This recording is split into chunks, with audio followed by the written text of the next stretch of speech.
Hello friends, ఈరోజు ఈ వీడియోలో డాక్టర్ ఎన్టీఆర్ యూహెచ్ఎస్ ద్వారా ఏపీ స్టేట్ కన్వీనర్ కోటాలో ఎంబీబీఎస్ అడ్మిషన్ కోసం ఫేజ్ 1 ఆల్రెడీ కంప్లీట్ అయిపోయింది. ఫేజ్ 1 సీట్ అలాట్మెంట్ వచ్చినటువంటి స్టూడెంట్స్ కాలేజెస్లో జాయిన్ అయ్యారు.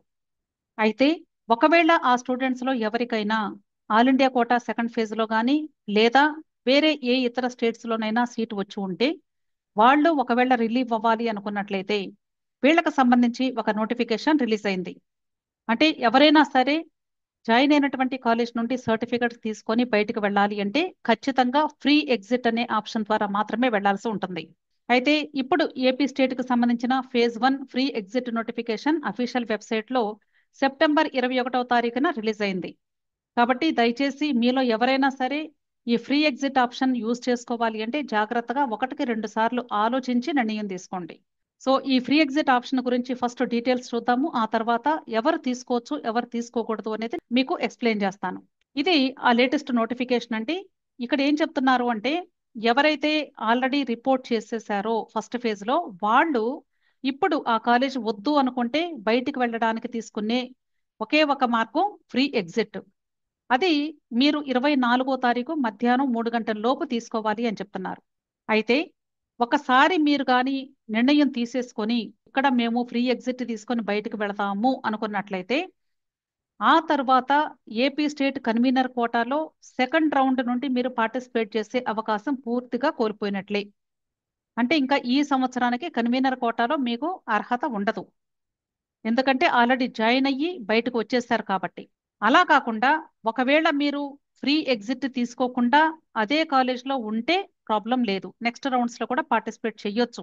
అయితే ఇక్కడ ఎవరైతే ఫ్రీ ఎగ్జిట్ తీసుకుంటారో వాళ్ళు ఒకవేళ మేనేజ్మెంట్ కోటాలో కానీ ఏదైనా మంచి కాలేజ్ వచ్చి జాయిన్ అవ్వాలి అనుకుంటే వాళ్ళు జాయిన్ అవ్వచ్చు అని చెప్తున్నారు. మీరు ఈ ఫ్రీ ఎగ్జిట్ తీసుకునే ముందు చాలా జాగ్రత్తగా గమనించాల్సిన విషయం ఏంటంటే ఎవరికైనా సరే మీకు వేరే ఏ ఇతర కాలేజ్లోనైనా సీట్ అలాట్మెంట్ ఆల్రెడీ వచ్చుంటేనే ఫ్రీ ఎగ్జిట్లు తీసుకోండి. అది ఖచ్చితంగా మేము అక్కడ జాయిన్ అవుతాము అనుకుంటేనే ఈ ఫ్రీ ఎగ్జిట్కి వెళ్ళండి.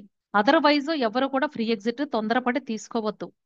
అంటే all India quota second round result వచ్చింది కాబట్టి ఒకవేళ ఇప్పుడు మీకు వచ్చిన సీటు కంటే మంచి కాలేజ్ వచ్చుంటేనే అప్పుడు మాత్రమే మీరు ఫ్రీ ఎగ్జిట్ ఆప్షన్ తీసుకొని మీ సర్టిఫికెట్స్ ఏపీ స్టేట్లో జాయిన్ అయిన కాలేజ్ దగ్గర నుండి తీసుకొని మీ ఫీజు కూడా తీసుకొని ఆల్ ఇండియా కోటా సెకండ్ రౌండ్లో వచ్చినటువంటి కాలేజ్ దగ్గరికి వెళ్ళి జాయిన్ అవ్వండి.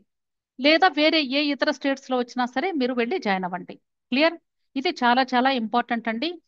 అయితే ఒకసారి ఫ్రీ ఎగ్జిట్ తీసుకుంటే మాత్రం ఆ తర్వాత మీరు కౌన్సిలింగ్ లో పార్టిసిపేట్ చేయడానికి లేదు కన్వీనర్ కోటాలో. అలాగే ఒకవేళ ఎవరైనా స్టూడెంట్స్ 24వ తారీఖు 3 గంటల తర్వాత మేము ఫ్రీ ఎగ్జిట్ తీసుకుంటామంటే మిమ్మల్ని అలో చెయ్యరు. ఆ తర్వాత మీకు ఎటువంటి పర్మిషన్ కూడా ఉండదు అని చెప్తున్నారు. సో మీరు చాలా జాగ్రత్తగా డెసిషన్ తీసుకోవాల్సి ఉంటుంది. అంతేకాదు ఎవరైతే ఫ్రీ ఎగ్జిట్ తీసుకోబోతూ ఉన్నారో వాళ్ళు చేయాల్సిన పని ఏంటంటే ఇక్కడ మనకి సెకండ్ పేజ్ లో అప్లికేషన్ ఫామ్ కూడా ఇచ్చారు.